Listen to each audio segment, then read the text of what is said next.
Good morning, Saints fans. John Hendrix here with Saints News Network alongside Brendan Boylan, coming at you live in the Mercedes-Benz Stadium in Atlanta. We're here previewing a little bit of Falcons Saints before kickoff. It's a noon kickoff or 1 p.m. if you're on Eastern Standard Time, which is like I am. Brendan, how you doing today, bud? I'm good. How about you? Oh, hanging in there, just taking it all in, seeing, it's a familiar sight here in Atlanta, being at the stadium. And so, look, bottom line is we're looking at an interesting game between these two. I mean, they just met 2 weeks ago, right? And so, how much stock, we'll start here, how much stock do you place in that game from last 2 weeks? And what do you think that we can expect here today? I think Atlanta's going to put more stock into that game, right? Because it's the first time they got to see Taysom Hill as starting quarterback. It's the first time that the entire league got to see Taysom Hill as a starting quarterback. So though Atlanta didn't come out and play the best game defensively, they at least know a little bit more of what to expect out of a Taysom Hill ran offense. And I think that might benefit them a little bit. And that's where the craftiness of Sean Payton has to come in, and that's when you have to see this offense switch it up just a little bit and see if Taysom can really throw the ball from the pocket and get Alvin Kamara involved in the passing game because he's been fairly quiet as of late. Yeah, look, and I mean, you look at last week. Sean Payton had said that Taysom Hill did everything that he was asked of and really managed the game. And I think what Payton specifically talked about is that, hey, look, because of Denver's unprecedented situation, we had to change our scheme a little bit. So he wanted to be a lot more conservative with things. And so I think today you'll see a little bit more of them trying to maybe take some shots and do some different things offensively. Obviously, the ground game with Latavius Murray and Alvin Kamara worked extremely well last week. And so 229 rushing yards, I mean, that's nothing to really downplay. But look, they get Andres Pete back. No Teron Armstead again because of COVID-19. And so James Hurst at the left side. What do you feel is going to be the best way for the Saints to move the ball today? I think running the ball is still going to be the best. Let's face it, Taysom Hill, though he has a rocket arm, and a lot of people have seen this comparison to Tim Tebow in terms of a different style quarterback who's a little bit bigger, who can run the ball. He's a better passer than Tim. He showed it the first time that they played Atlanta. They relied heavily on Michael Thomas in the passing game. But let's be honest, Teron Armstead is among the top 5, maybe even the top 3 left tackles in football. You're certainly going to miss him. This is an Atlanta defense that's uber athletic, very underrated in terms of being able to get to the passer and stop the run just because of their linebackers and some of those great interior linemen that they have. So they're going to have to find a way to run it to that right side. Remember, Ryan Ramczyk's the best run blocker in the league, according to Pro Football Focus over the last 2 years. So trying to get the ball moving that way, whether it's those quarterback powers that we've seen with Taysom, maybe some stretch plays with Alvin. And I think Latavius Murray's been really good as of late. I continue to call him maybe the most underrated running back in football. And I think a lot of that's just because he's overshadowed by how great of a start of the season Alvin Kamara had. But Latavius is good for 4 or 5 yards a carry. He's super slippery. He gets through the hole and gets into that second level really quick. And that's probably going to be the most effective way to move the football. But like I said earlier, when it comes to Taysom, he's going to have to throw the ball a little bit more effectively from the pocket, similar to what we saw the first time these two teams met. And hopefully he's able to do that. It's inside. Denver, like you said, Sean wanted the more conservative game plan. Taysom did everything that he asked, according to Sean. But playing in Denver is a tough spot for any quarterback, especially making your second career start. The altitude, the thickness or the thinness of the air, either way you want to look at that, it's different. It's hard. So the fact that he's going to be indoors at what's a beautiful stadium today, I think is going to be really helpful. Yeah, and look, you stick here, speaking of the offense, so obviously there's no Marquez Callaway. He got put on injured reserve with a knee injury. Tommy Lee Lewis is back returning kicks. Deontay Harris has been ruled out because of a neck injury. So he gets called up from the practice squad. I'm watching some of the pregame, and so looks like he'll be the primary returner today. So, look, we call up some other guys from the practice squad. Juwan Johnson, Will Clapp gets the call too. So, Brendan, it's week 13. We're talking a lot about fantasy football here, right? And this is kind of a meaningful week for a lot of teams that are playing fantasy football. You had talked a lot about in one of your articles that there's some must starts here, and there's some guys that you kind of take away and from the equation. Who are some of those players if you're tuning in to watch and get some fantasy advice. Who would you play today? Who would you sit? I love playing Alvin Kamara and Latavius Murray this week. I think Murray's an obvious one. Obviously, he's coming off of his best rushing performance of the season with over 100 yards and 2 touchdowns. And I don't like putting a lot of stock into one week, but if you look the week prior, the first time they played the Falcons, he was really the workhorse, especially in the fourth quarter. His big thing is going to be, can he find the end zone? And I think last week he showed he's more than capable of doing that. And with Alvin Kamara still dealing with that foot injury, he's seeing less and less snaps, actually less than 50% of the offensive snaps the last 2 weeks. But I like Kamara in this game as well. And I think a lot of that is, if you have Alvin Kamara on your roster, you more than likely spent a first-round pick on Alvin Kamara. Trust him, right? He's still the top-scoring fantasy running back in all of football. Trust him this week. I said start Michael Thomas, and that's just because this is the Falcons defense that's second to last in the league against the pass, and Mike Thomas has his only 100-yard game of the season against Atlanta, and that was 2 weeks ago. Jared Cook is a guy that, if you have not dropped already, might be time to do that. He's really struggled over the last couple weeks. He had a good little stretch before Drew got hurt, but since Drew's got hurt, you haven't seen Cook on the field all that often. He hasn't been targeted very much. He has 2 games with no receptions. He's a guy to drop. And then finally, I said sit Emmanuel Sanders. And I think a lot of that just has to do with what I just said. The offense has completely changed. It's a run-dominant offense with Taysom Hill. He's only averaging about 19 and a half pass attempts a game. And when about half of those are going to Michael Thomas, you're not going to see a lot of Emmanuel Sanders. So that's your little bit of fantasy advice for the week, but don't drop Emmanuel Sanders. I think Emmanuel would be a very good flex play down the stretch in the playoffs when Drew comes back. And we saw some of that chemistry that was built with Emmanuel while Michael Thomas missed time. So I think he'll get right back in the swing of things when Drew Brees comes back. But for now, with the way that the offense is, rely heavily on those running backs. And if you have Taysom Hill, he's worth looking at and considering to start because he's been able to use his legs to get into the end zone as of late. But if you have a quarterback that has been consistent for you this year, I'm going to put Taysom Hill towards the bottom half of my QB1s, so just be mindful of that. Yeah, it's crazy because I'm in a situation in 2 of my leagues personally where I've got a win and in type of playoff situation, and I took your advice, and Taysom Hill's one of my guys that is playing and start today. So, look, I'm starting him over Phillip Rivers. I feel good about it. I just think so much of the offense that the Saints have done that they're just going to be able to open it up a little bit more today, and I think we're going to start seeing a lot more from Taysom Hill. So, look, the bottom line is the Saints and Falcons. It's the NFC South. The divisional clash. These 2 teams, if you look at the all-time series, it's 52-50 in favor of Atlanta, 53-50 if you count the 1991 postseason game between them. But these 2 teams are going to play each other tough. And I think now we're looking at more of an emphasis on the defensive side of the ball for the Saints. I mean, they've looked fantastic. Obviously, their statistics support it. Definitely a tale of two halves when you look at their defense from the first part of the season to the second part of the season. They get Sheldon Rankins back today, activated from injury reserve. Marcus Davenport's out with a concussion. Janoris Jenkins is out with a knee injury.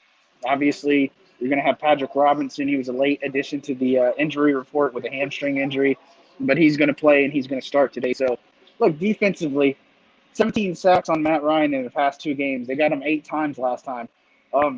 Is it fair to say that you're going to see a lot of that today, or do you think Matt Ryan's going to be a lot smarter with the ball and try to get it out a little bit faster?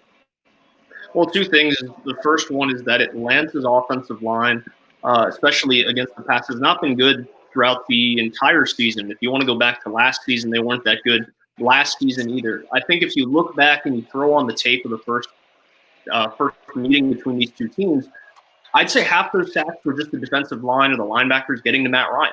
But then the second half of those was, what you'd call coverage sacks. The back end has been super good over the last probably 4 or 5 weeks. I think the whole month of November, you could say that they were arguably the best secondary in football. They've done a great job. That's going to be a big thing today. Obviously, Atlanta has Julio Jones, who's going to be active. Todd Gurley is going to be active. So without Janoris Jenkins, I'd imagine Marshawn Lattimore is going to shadow Julio across the field wherever he goes. Marshawn's going to go. But a lot's going to go on Patrick Robinson. And I know that's a guy that Saints fans have this love and hate relationship with, right? But look at what P-Rob's done this year, especially when he's had to come in and start. He's played very effectively. So I like what the Saints have in that back end. I think they're going to be able to get to Matt Ryan plenty today and at least pressure him to make some bad decisions. And you saw the 2 bad decisions he made the first go-around resulted in 2 interceptions.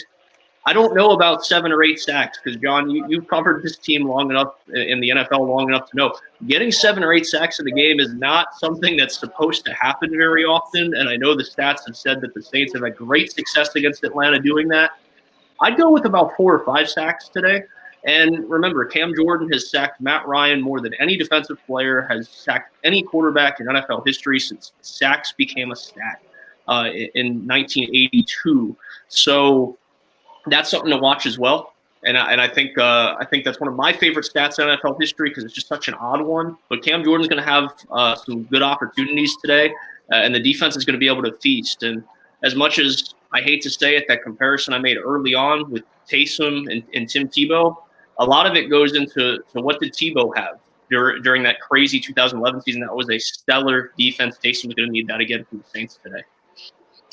Yeah, look, and you talked about Cam Jordan, NFC Defensive Player of the Month in November. I mean, that's huge for Cam, and he got 5 sacks 3 times. He down Matt Ryan last time, and so 21 sacks in 19 games. I mean, when he did that 2 weeks ago, he joined some elite company. I mean, we're talking about the Derek Thomases of the league, the Reggie White, Bruce Smith, Bryant Young, all these amazing pass rushers just had, against one particular team. And so, look, Cam Jordan's been doing this a long time. We all know what happened last year when these two were met on Thanksgiving, the infamous shy total, where he kind of came into the hearts of Saints fans forever because of what happened with his interception and stiff on him, Matt Ryan. But, look, defensively, this is a team that's just been able to really get after it. And it's not just the pressures. It's not just the sacks. I mean, Quan Alexander has been tremendous for this defense. I mean, he is fitting in like a glove. It's like he's been with this team forever. And him and Demario Davis, I mean, I could shed tears of joy just because of having a complimentary linebacking duo or group like that. You got C.D. Deuce, who's playing extremely well. Malcolm Jenkins and Marcus Williams are playing extremely well on the back end. So, look, I think when it's all said and done, the Saints here, obviously, they're clear favorites. I mean, they're, I think, only a 3-point favorite going into this game. But, look, I think, obviously, Lane is going to play them a lot harder than the first game.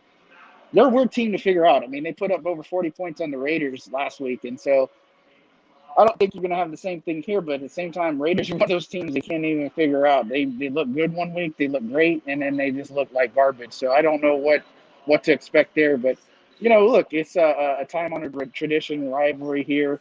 Any type of crazy things that you want to think about or say that we might be overlooking here heading into this game as we close out?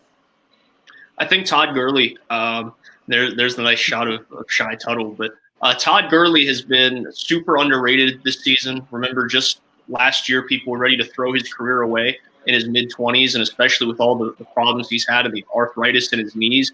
But Gurley's had a really good year, and if you look over the last 2 seasons, he's one of the best in finding the end zone. So the fact that he's going to be healthy today, I know the Saints have been very, very good against the run this year, but when they get down in the red zone, you got to watch out for Todd Gurley. I still think he's one of the best running backs in the NFL when it comes to red zone efficiency.